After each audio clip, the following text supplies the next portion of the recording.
ये चूड़ी लेकर आई हूँ हमारे 56 इंच के नरेंद्र मोदी जी के लिए।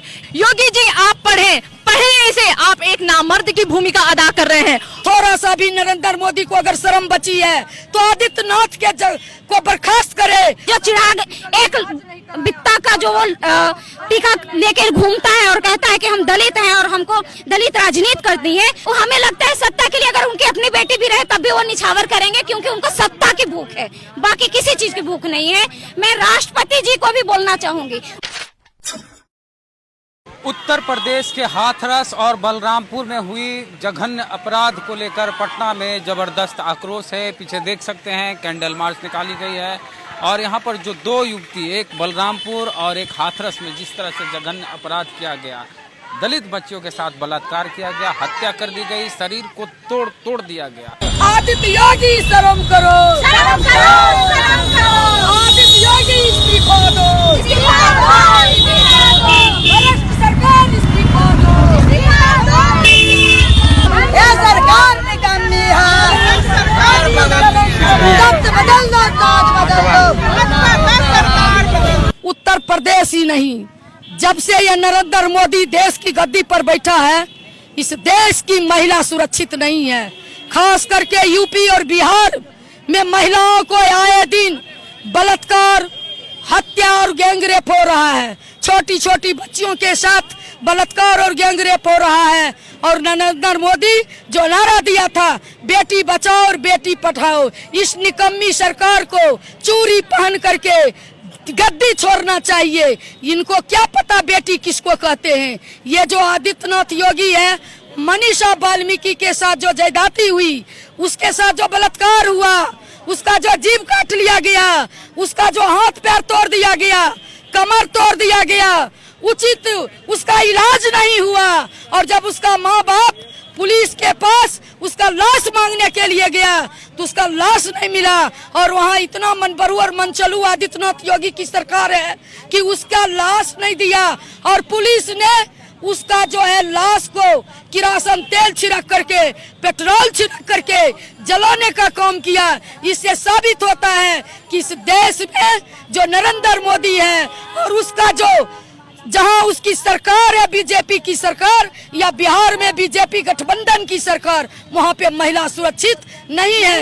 मैं महिला अध्यक्ष होने के नाते मांग करती हूं कि थोड़ा सा भी नरेंद्र मोदी को अगर शर्म बची है तो आदित्यनाथ के को बर्खास्त करे और आदित्यनाथ के जगह पर कोई दूसरा मुख्यमंत्री नियुक्त करे। इतना ही नहीं, जिसने उसके साथ बलात्कार किया उस बलात्कारियों को फास्ट ट्रैक कोर्ट के माध्यम से फांसी की सजा दे। और जो पुलिस ने इस तरह का हरकत किया, पुलिस ने लाश को जलाने का जो हिम्मत किया, उस पुलिस को भी बर्खास्त करे, उसको भी फांसी की सजा होनी चाहिए। आज मुझे समझ में आ रहा है बेटी बचाओ और बेटी पढ़ाओ के पीछे उनका असली अर्थ क्या था।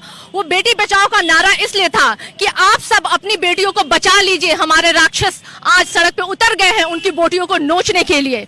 बेटी पढ़ाओ का नारा उनका इसके लिए था कि आप अगर अपनी बेटियों को पढ़ने के लिए भेजेंगे तो हमारे राक्षस उनको उठाएंगे, उनका अपहरण करेंगे, उनका सामूहिक बलात्कार करेंगे और उनकी हत्या करेंगे। अब ये दोनों स्लोगन का अर्थ असल मायने में समझ में आ रहा है।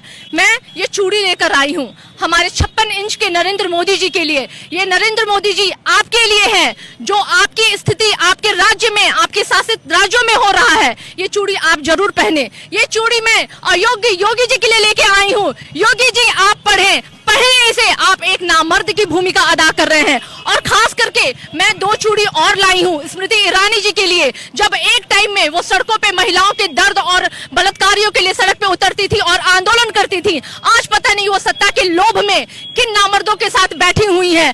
आज उनके कानों तक उन बेटी और बहनों की चित्कार नहीं पहुंच रही है। आए दिन हर दिन बलात्कार और अपहरण की खबर हो रही है, लेकिन आज वो सड़कों पे उतर नहीं रहे हैं। क्या स्मृति ईरानी जी आपने अपना जमीर बेच दिया? क्या आपने अपना अस्तित्व बेच दिया? अगर नहीं बेचा है तो आइए, खड़े होइए। हम आपका वही रूप देखना चाहते हैं जब आप लोगों को चूड़ियां भेजा करती थी।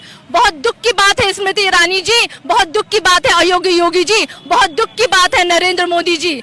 हम कहते हैं हम उस भारत देश में रहते हैं जिस भारत देश को भारत माता कहते हैं। दुख की बात है उसी भारत देश में, उसी भारत माता के देश में माताओं का सबसे ज्यादा उसकी अस्मिता को चोट पहुंचाया जा रहा है। जिस देश में माँ दुर्गा और माँ काली की पूजा होती है, वहीं पे माँ और बेटियों और बहनों की इज्जत को तार तार किया जा रहा है। शर्म की बात है। शर्मिंदा हूं मैं, शर्मिंदा हो आप, शर्मिंदा हम सबको होना चाहिए जो आज स्थिति हमारी देश की बनी हुई है। लगातार आप देखिए, अभी आप मनीषा का चिता की आग ठंडी भी नहीं हुई, दूसरा एक और कांड हो गया बलरामपुर में। और आप देखिए उसके बाद अभी हम हो सकता है बात कर रहे हैं, एक कहीं और दुर्घटना घट चुकी होगी। हम इतने डरे हुए हैं, हमारी बेटियां सुरक्षित नहीं है, हम सुरक्षित नहीं है। कब तक, आप कब तक ऐसे करते रहेंगे? जवाब देना पड़ेगा नरेंद्र मोदी जी आपको। आप हम लोग बहुत दुखी हैं, आहत हैं, और ये सरकार की नीति इससे दिखती है। आप सिर्फ स्त्री विरोधी ही नहीं, आप विशेष करके दलित भी विरोधी हैं, क्योंकि जितनी भी जघन्य घटनाएं घटी हैं उसमें अधिकतर जो महिलाएं हैं वो इसी समुदाय से आती हैं। तो ये आपका इन सारे कृत्यों से ये दिखता है, आपका चरित्र दिखता है। दलित नेता कहाँ है एनडीए के? रामविलास पासवान, चिराग पासवान और उसी पर हंसराज हंस सड़क पे क्यों नहीं दिख रहे? वो इसलिए नहीं दिख रहे क्योंकि सब सत्ता के लोपित लोग हैं, सबको सत्ता के भूख है, वो सिर्फ सत्ता के साथ हैं, वो समाज के साथ नहीं है। कितनी बड़ी साजिश है कि आप जब आरक्षण की बात करते हैं तो वो चाहते हैं कि नौकरियों में आरक्षण समाप्त हो जाए, लेकिन राजनीति में आरक्षण रहे ताकि ऐसे ही लोग जो अपनी सत्ता में पैठ जमा चुके हैं वो अपने बेटों के लिए, अपने पोतों के लिए अब राजनीति करें। जो हम जातीय राजनीति से भी देख रहे हैं कि हर पार्टियों में लेकर के लोग कूद रहे हैं, तो ऐसे लोग जो चाहे वो मृत्यु सैया तक लोग पहुंच गए हैं लेकिन अपनी राजनीति नहीं छोड़ रहे हैं। जीतन राम मांझी अगर विपक्ष में होते तो क्या इस तरह घर में होते कि वो भी सड़क पे होते? अगर वो विपक्ष पे होते तो सड़क पे होते। आज रामविलास पासवान भी अगर